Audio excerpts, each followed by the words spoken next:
Anies Baswedan koruptor kelas kakap. Perhatikan ya, untuk lokasi balapan saja mereka seperti terburu-buru menentukan Monas sebagai lokasi utama.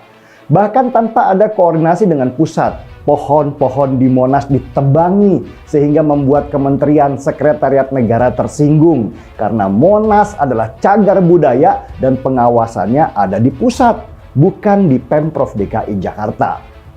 Ribut-ribut masalah lokasi belum selesai, ditambah lagi ribut masalah komitmen fee yang dibayarkan Pemprov DKI Jakarta ke penyelenggara Formula E.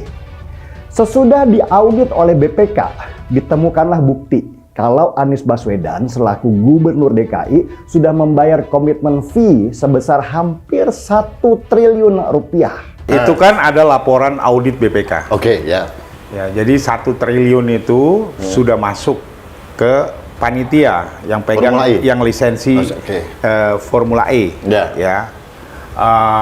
Lalu yang 200 miliar itu adalah sebagai uang muka atau fee untuk para penyelenggara itu yang tidak bisa ditarik. Oh, nggak bisa itu? Tidak bisa ditarik. Wow. Ya, saya dengar yang baru bisa ditarik dari 1 triliun itu adalah yang sisanya, yaitu 360 M. Oke, Mas, klarifikasi aja. Dulu kan pembayarannya kan 200 M sebagai uang muka untuk tahun 2020. Bukan uang muka.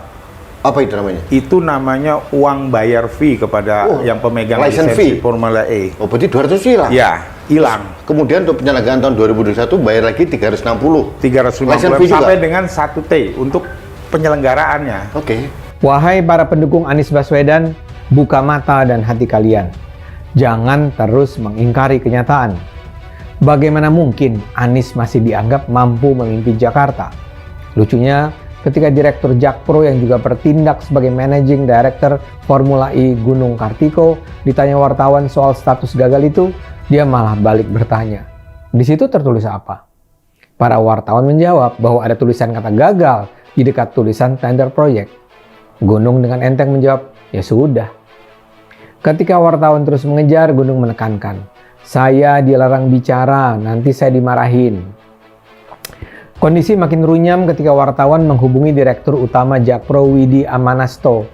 Dia malah membantah bahwa pembangunan sirkuit Formula E gagal. Widi mengatakan, bukan gagal, tapi tender ulang. Kepada wartawan, Widi menjelaskan ada hal teknis yang perlu diperbaiki. Perbaikan teknis ini menurutnya diperlukan agar proses lelang sirkuit Formula E ini sesuai dengan prinsip good corporate governance. Sekarang ini pemberitaan mulai mencuat kemana-mana soal Anies. Melalui Pemprov Jakarta diduga terlibat dengan proyek korupsi besar-besaran yang sangat merugikan warga Jakarta. Warga Jakarta yang memilih dia karena takut dianggap murtad, sekarang menerima buah dari apa yang dikerjakan olehnya. Saya menemukan 4 hal yang muncul dalam minggu pertama bulan Agustus ini di dalam pemberitaan. Pemprov DKI Jakarta melakukan 4 hal fatal yang seharusnya bisa membuat KPK tidak perlu pikir panjang untuk menangkap Anies Baswedan dan memberikan dia rompi orange. Apa saja itu? Yang pertama, soal pendanaan Formula E yang sudah dihentikan. Sudah ratusan miliar dibuang-buang dan dihambur-hamburkan oleh Pemprov DKI Jakarta dengan tidak bertanggung jawab. Formula E ini yang seharusnya dilakukan di tahun 2020 gagal dilakukan. Kenapa? Awalnya pandemi. Tetapi Formula E terus berlanjut pendanaannya meskipun di 2021 tidak ada Jakarta masuk dalam keadaan jadwal ngebut-ngebutan mobil listrik yang sudah memangkas hutan di Monas dan juga memangkas akal sehat Rocky Gerung. Formula E adalah cacat terbesar dalam pendanaan yang dilakukan oleh DKI Jakarta. Ratusan miliar sudah dibayarkan sebagai DP. Pembangunan infrastruktur daerah sekitaran trek Monas, pembangunan organisasi dan pembiayaan gaji tim pelaksana. Semuanya sudah dibuang dan tidak ada tanda-tanda kembali. Komitmen fee juga ternyata tidak ada kelanjutannya. Kedua, BPK menemukan Anies masih menyalurkan KJP plus ke ribuan siswa yang sudah lulus. Ribuan siswa yang sudah lulus seharusnya tidak lagi dapat KJP plus. Akan tetapi data Anies tidak diperbarui.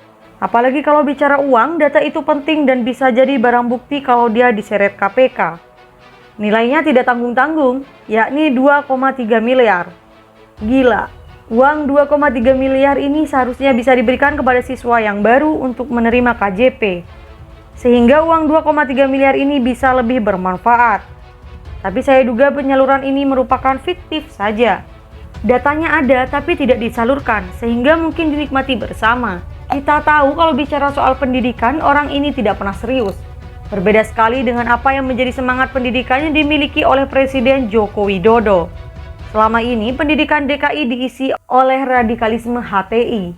Jadi kalau bicara dugaan yang seharusnya diberikan di KJP kepada anak-anak sekolah yang aktif, namun disalahgunakan, ya ini pasti merupakan tanggung jawab Anies. Bukan sekedar Dinas Pendidikan dan bawahannya Anies saja. Semua harus bisa dikaitkan dengan sosok yang membiarkan hal ini terjadi. Ketiga, BPK menemukan Anies melakukan pemborosan alat tes rapid senilai 1,1 miliar. Di dalam pandemi, Anies masih tega-teganya melakukan markup. Dalam hal ini, Pandu Riono bungkam dan tidak berani koar-koar seperti dia terus berkoar-koar kepada pemerintah pusat demi jabatan menteri. Anies ini melakukan pemborosan di DKI Jakarta sampai 1,1 miliar untuk alat rapid saja loh. Belum lagi PCR yang nilainya lebih mahal. Dan bisa lebih besar lagi itu kalau bicara potensi korupsinya. Atau jangan-jangan BPK masih belum bongkar? Sekarang ini pemberitaan mulai mencuat kemana-mana soal Anies. Melalui Pemprov Jakarta diduga terlibat dengan proyek korupsi besar-besaran yang sangat merugikan warga Jakarta. Warga Jakarta yang memilih dia karena takut dianggap murtad sekarang menerima buah dari apa yang dikerjakannya. Sekarang ini pemberitaan mulai mencuat kemana-mana soal Anies. Melalui Pemprov Jakarta diduga terlibat dengan proyek korupsi besar-besaran yang sangat merugikan warga Jakarta. Warga Jakarta yang memilih dia karena takut dianggap murtad sekarang menerima buah dari apa yang dikerjakan olehnya. Saya menemukan 4 hal yang muncul dalam minggu pertama bulan Agustus ini di dalam pemberitaan. Pemprov DKI Jakarta melakukan 4 hal fatal yang seharusnya bisa membuat KPK tidak perlu pikir panjang untuk menangkap Anies Baswedan dan memberikan dia rompi orange. Apa saja itu? Yang pertama, soal pendanaan Formula E yang sudah dihentikan. Sudah ratusan miliar dibuang-buang dan dihambur-hamburkan oleh Pemprov DKI Jakarta dengan tidak bertanggung jawab. Formula E ini yang seharusnya dilakukan di tahun 2020 gagal dilakukan. Kenapa? Awalnya pandemi. Tetapi Formula E terus berlanjut pendanaannya meskipun di 2021 tidak ada Jakarta masuk dalam keadaan jadwal ngebut-ngebutan mobil listrik yang sudah memangkas hutan di Monas dan juga memangkas akal sehat Rocky Gerung. Formula E adalah cacat terbesar dalam pendanaan yang dilakukan oleh DKI Jakarta.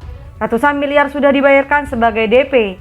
Pembangunan infrastruktur daerah sekitaran trek Monas, pembangunan organisasi dan pembiayaan gaji tim pelaksana. Semuanya sudah dibuang dan tidak ada tanda-tanda kembali. Komitmen fee juga ternyata tidak ada kelanjutannya. Kedua, BPK menemukan Anies masih menyalurkan KJP plus ke ribuan siswa yang sudah lulus.